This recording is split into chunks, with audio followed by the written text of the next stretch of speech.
YouTube and all my subscribers. JC1894 here with a new video for you guys today. Here's what I got done so far on my engine. As you can see, she's all put back together. Now what I've got to do is my dad's going to help me tighten this bolt down up here for the cam sprocket bolt, and I'll have that set. And then all I have to do is bolt this cover here back on and get everything ready and fix this little hole here, and she'll be set to put on. Now the only thing I had to do recently was put the gaskets on.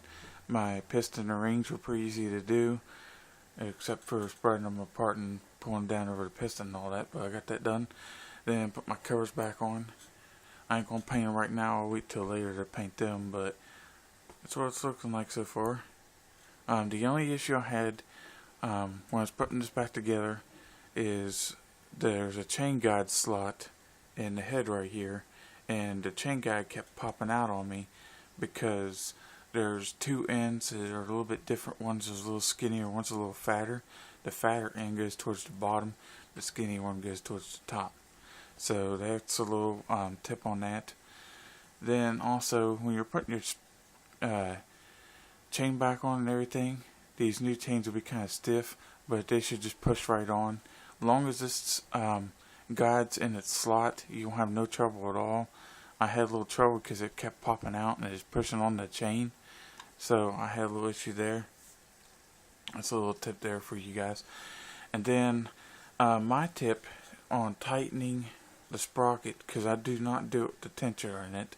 They say to do that, but I don't, because that can mess up your tensioner tighten.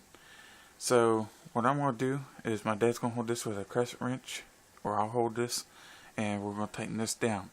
So we shouldn't have no problem there. And then next off, for fixing holes like this, you can use JB Weld. The previous owner that had it before, our best friend Jason's neighbor, fixed this one here, and they done a good job. You can barely see it. So JB Weld's the best thing to use on like little holes or something that's on your side case. Next off, I recommend when you guys putting your crank back together, this here will probably be a little gap in between the starter clutch slide on piece from the case on the outside, so you'll have a little trouble there maybe with the starter clutch, because sometimes they're a pain. And then I don't know if I'm going to put this back on or not, because it wore a hole in the cable, but I'm going to leave it there just for now. Then I also recommend, if you guys do not have a cover on your sprocket, what you could always do is make a custom made one that mounts on this thing here, because this has threads in it. So you can make a cover that comes from over this down and across, and you can enclose this whole side spot.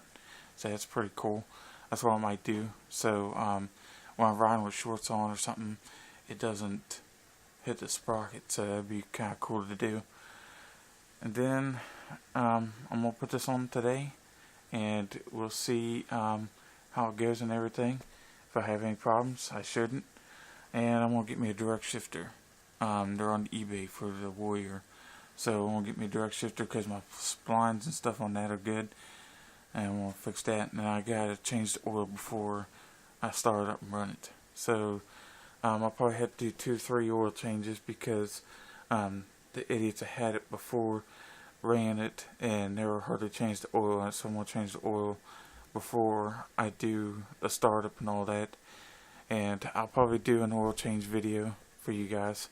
So comment, like, and subscribe. Stay tuned for more updates. Thanks for watching.